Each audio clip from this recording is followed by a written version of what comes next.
बच्चों, आज के इस वीडियो में मैं बीएड फर्स्ट सेमेस्टर के फर्स्ट कंपलसरी पेपर शिक्षा का दार्शनिक परिप्रेक्ष्य के कुछ इंपॉर्टेंट क्वेश्चन आपको शेयर कर रही हूँ। तो जिनमें शॉर्ट क्वेश्चन है। आदर्शवादी शिक्षा दर्शन के अनुसार शिक्षा के उद्देश्यों का वर्णन कीजिए। Describe the aims of education according to the idealism philosophy. Plato के अनुसार पाठ्यक्रम का वर्णन कीजिए। Describe the curriculum according to the Plato. शिक्षा से तात्पर्य एवं प्रकृति को समझाइए। इसमें आप जो है एजुकेशन के मीनिंग और नेचर के विषय में आप बताएंगे। ये क्वेश्चन जो है आप 1 से 1.5 पेज के लिखेंगे और मेन पॉइंट्स को अंडरलाइन करना ना भूलें और पॉइंट्स में ही आंसर दें या हेडिंग में।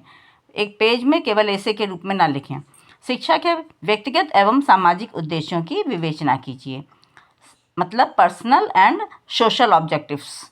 शिक्षा तथा दर्शन एक ही सिक्के के 2 पहलू हैं, इस कथन की विवेचना कीजिए। इसमें आप शिक्षा और दर्शन का आपस में संबंध बताएंगे।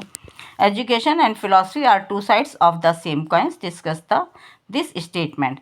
अष्टांग मार्ग की व्याख्या कीजिए। बौद्ध दर्शन का है तो एक्सप्लेन द अष्टांग मार्ग। अष्टांग के बारे में आपको डिटेल से बताना है। दर्शन में जो अष्टांग मार्ग बताया गया है उसके बारे में आपको बताना है। आदर्शवादी शिक्षा के उद्देश्यों तथा पाठ्यक्रम की विवेचना की व्याख्या कीजिए। ये फिर से देखिए रिपीट हुआ है। Explain the aims and curriculum according to the idealism education.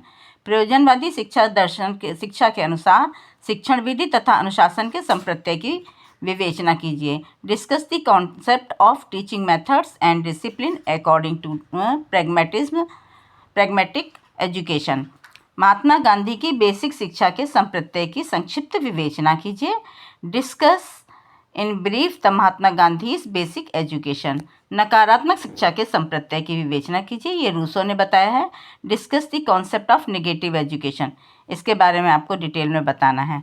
प्रयोजनवाद, आदर्शवाद एवं प्रकृतिवाद का मध्यवर्ती दर्शन है, तो वर्णन कीजिए। इसको आप ये समझिए कि आदर्शवादी जो दर्शन है वो विचार जगत और वस्तु जगत पर आधारित है। प्रकृतिवादी दर्शन जो है प्रकृति को सत्य मानता है, तो वो प्रकृति को सत्य मानता है और यह अमूर्त को सत्य मानता है। प्रयोजनवाद जबकि उपयोगितावादी दर्शन है, इसीलिए इसका मध्यवर्ती दर्शन बताया गया है। तो आपको पहले थोड़ा आदर्शवाद के बारे में बताना है, प्रकृतिवाद के बारे में बताना है, फिर उसके बाद आप प्रयोजनवाद के विषय में बताएंगे। अब इसके बाद जो है डीवी के शिक्षा दर्शन का मूल्यांकन कीजिए। तो इसमें जो है शिक्षा दर्शन उनका पूरा पाठ्यक्रम, शिक्षण विधियाँ, अनुशासन, शिक्षक शिक्षार्थी के विषय में बताते हुए कि उसका वर्तमान शिक्षा पर क्या प्रभाव है, इसके विषय में आप जो है वर्णन करेंगे। अब आप जो है इसमें गांधी जी की बेसिक शिक्षा की प्रमुख विशेषताओं का उल्लेख कीजिए। Describe the main characteristics of basic education of Gandhi ji. तो इसमें जो है बेसिक शिक्षा की जो प्रमुख विशेषताएं हैं कि जैसे उन्होंने हस्तशिल्प का रखा है, अनुभव पर आधारित ज्ञान है, क्रिया केंद्रित ज्ञान है, ये आपको बताना है। अब ये लॉन्ग क्वेश्चन है। बौद्ध दर्शन के 4 आर्य सत्य अष्टांगिक मार्ग का शिक्षा पर प्रभाव का वर्णन कीजिए। तो इसमें पहले आपको बौद्ध दर्शन के बारे में थोड़ा बताना पड़ेगा, फिर उनके 4 आर्य सत्य अष्टांगिक मार्ग का बताएंगे। उसके बाद उनका जो वर्तमान शिक्षा पर क्या प्रभाव है इसका वर्णन आपको करना पड़ेगा। तो डिस्क्राइब द इम्पैक्ट ऑफ 4 आर्य सत्य एंड अष्टांगिक मार्ग ऑफ बुद्धिज्म ऑन एजुकेशन। फिर शिक्षा तथा दर्शन के संबंधों पर एक निबंध लिखिए। एक बात और ध्यान रखिएगा कि 4 सेक्शन बी और सेक्शन सी में 4 ऑप्शनल आते हैं, जिनमें से आपको केवल एक सिंगल करना होगा और आधा घंटे में उसे कंप्लीट कर लेना है। तो इस बात का ध्यान रखिए, इस बात का आपको ध्यान रखना है।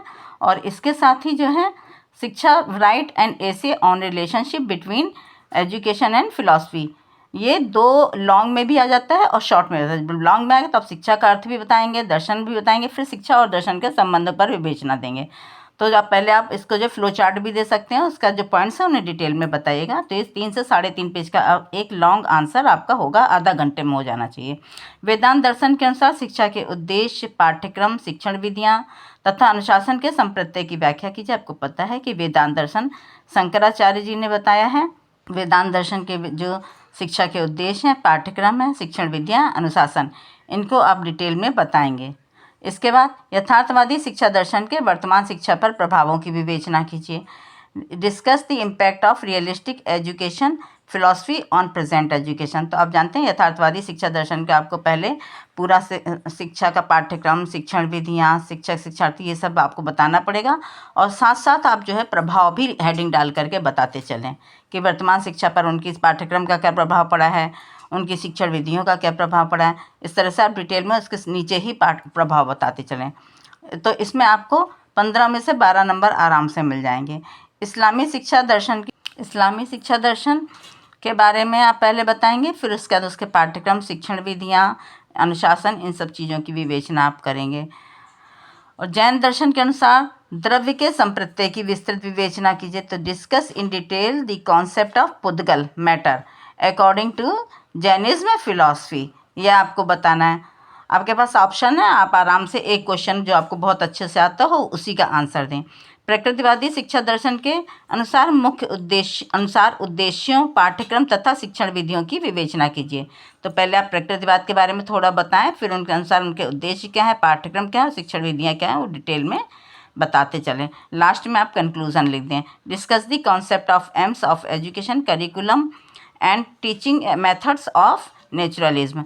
प्लेटो के शैक्षिक विचारों की विस्तृत विवेचना कीजिए। तो explain in detail the educational thoughts of Plato, इसमें भी आप जो है प्लेटो के बारे में थोड़ा बताइए कि एक आदर्शवादी विचारक हैं।